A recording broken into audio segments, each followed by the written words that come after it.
खबरों में आगे बढ़ते हैं और आपको बताते हैं उत्तराखंड में ओएसडी बने पीएम के पूर्व सलाहकार। उत्तराखंड के पर्यटन विभाग में ओएसडी बने हैं भास्कर खुलबे। केदारनाथ धाम पुनर्निर्माण की मिली खुलबे को जिम्मेदारी। इस वक्त की ये बड़ी जानकारी। उत्तराखंड में ओएसडी बने, पर्यटन विभाग में ओएसडी बने हैं भास्कर खुलबे। तो भास्कर खुलबे को ओएसडी बनाया गया है। उत्तराखंड में ओएसडी बने हैं पीएम के पूर्व सलाहकार, प्रधानमंत्री के पूर्व सलाहकार। उत्तराखंड के पर्यटन विभाग में ओएसडी बनाए गए हैं भास्कर खुलबे को बड़ी जिम्मेदारी। केदारनाथ धाम पुनर्निर्माण की मिली खुलबे को जिम्मेदारी। इस वक्त की ये बड़ी जानकारी आपकी टीवी स्क्रीन पर ब्रेकिंग न्यूज इस वक्त की आपको बता रहे हैं। उत्तराखंड के पर्यटन विभाग में ओएसडी बने हैं भास्कर खुलबे। तो भास्कर खुलबे को ये बड़ी जिम्मेदारी दी गई है। ब्रेकिंग न्यूज आपको बता रहे हैं। उत्तराखंड में ओएसडी बने हैं पीएम के पूर्व सलाहकार। उत्तराखंड के पर्यटन विभाग में ओएसडी बने भास्कर खुलबे। ये बड़ी जानकारी। केदारनाथ धाम पुनर्निर्माण की मिली खुलबे को बड़ी जिम्मेदारी। इस वक्त की ये बड़ी जानकारी, बड़ी खबर आपको बता रहे हैं। ब्रेकिंग न्यूज आपको बता रहे हैं, जहां उत्तराखंड के पर्यटन विभाग में ओएसडी बने हैं भास्कर खुलबे। भास्कर खुलबे को बड़ी जिम्मेदारी दी गई।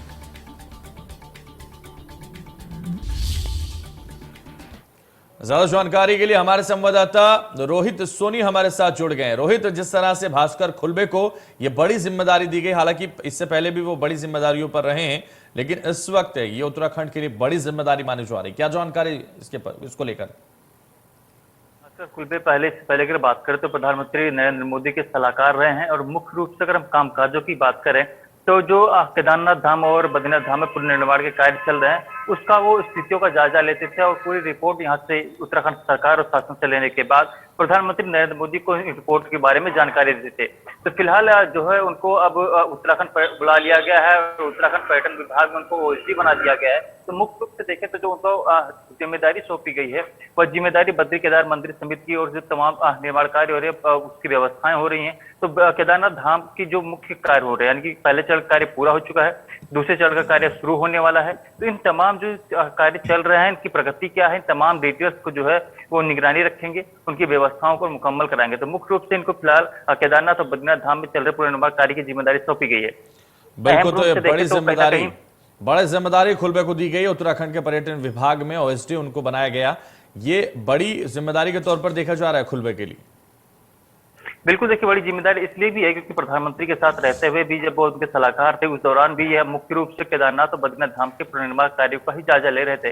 तो तमाम रिपोर्ट जो है वहां से कर रहे थे।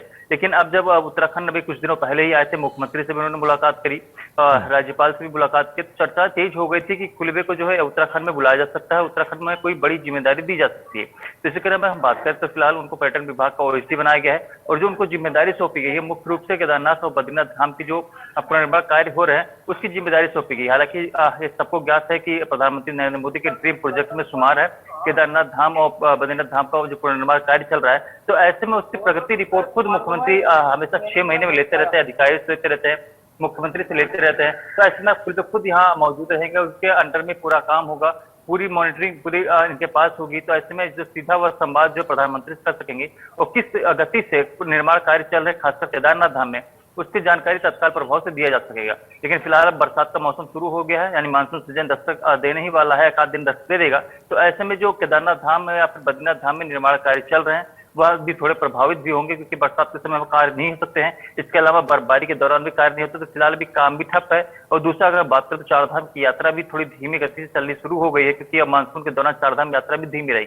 तो ऐसे में इस वक्त जिम्मेदारी सौंपी गई है। तो ऐसे में वो तमाम जो व्यवस्थाएं फिलहाल अभी कह सकते हैं कि वहां की स्थितियां हैं, उन स्थितियों का जायजा भी लेंगे। नया कार्य कितना पूरा हुआ, कितना बजट सेंक्शन हुआ, सबको तमाम जानकारियां वो शासन स्तर से लेगी, पर्यटन विभाग से लेगी। उसके बाद फिर वो अपना एफर्ट्स लगाना शुरू करेंगे किस तरीके से वह काम किया जाना है। और जो अभी समय बताया जा रहा है कि करीब 23 दिसंबर 23 के आसपास जो है दूसरे चरण का काम भी केदारनाथ धाम में पूरा कर लिया जाएगा। बद्रीनाथ धाम में जो काम चल रहे हैं वह अगले 100 साल को विकास देखते हुए जो वहाँ डेवलपमेंट यानी एक हिल सिटी के रूप में विकसित किया जा रहा है, जो अगले 100 साल तक के लिए रहेगा कि इस दौरान उनको कोई भी डेवलपमेंट करने की जरूरत नहीं पड़ेगी। तो इस बात कोशिश किया जा रहा है और प्रधानमंत्री के ड्रीम प्रोजेक्ट में शुमार है। यही वजह है कि फिर भास्कर खुल्बे जो उनके सलाहकार रहे उनको यहाँ पर भेजा गया है और अब वो चार्ज संभाल चुके हैं और इसके बाद से अब वो अपनी जो कार्रवाई करनी शुरू करेंगे। और मुख्य रूप से फिलहाल जो है काफी महत्वपूर्ण परियोजना भी कर सकते हैं, क्योंकि केदारनाथ धाम को जो है पुनर्निर्माण कार्य होना है, बद्रीनाथ धाम को हिल टाउन के रूप में विकसित करना है, तो इसको लेकर के एक बड़ी जिम्मेदारी उनको थोपी गई है। जी बिल्कुल, तो जाहिर है बड़ी जिम्मेदारी है, तो बड़ी उम्मीदें भी उनसे होंगी और इसलिए यहां उनको इस पद पर तैनात किया गया है। रोहित, बिल्कुल, देखिए आप प्रधानमंत्री के साथ रह रहे थे तो उस दौरान भी वह बद्री केदार के निर्माण कार्य को ही मुख्य रूप से देख रहे थे और वहां से सारा रिपोर्ट उनको दे रहे थे। लेकिन अब वो यहाँ पर आ गए हैं तो उसका सबसे अधिक फायदा यह होगा कि वो धरातल पर जाकर के स्थितियों का जायजा ले पाएंगे, क्योंकि अभी तक जो शासन स्तर से उनको बताया जा रहा था, मुख्यमंत्री के तरफ से बताया जा रहा था, वही रिपोर्ट वो आगे पहुंचा पा रहे थे।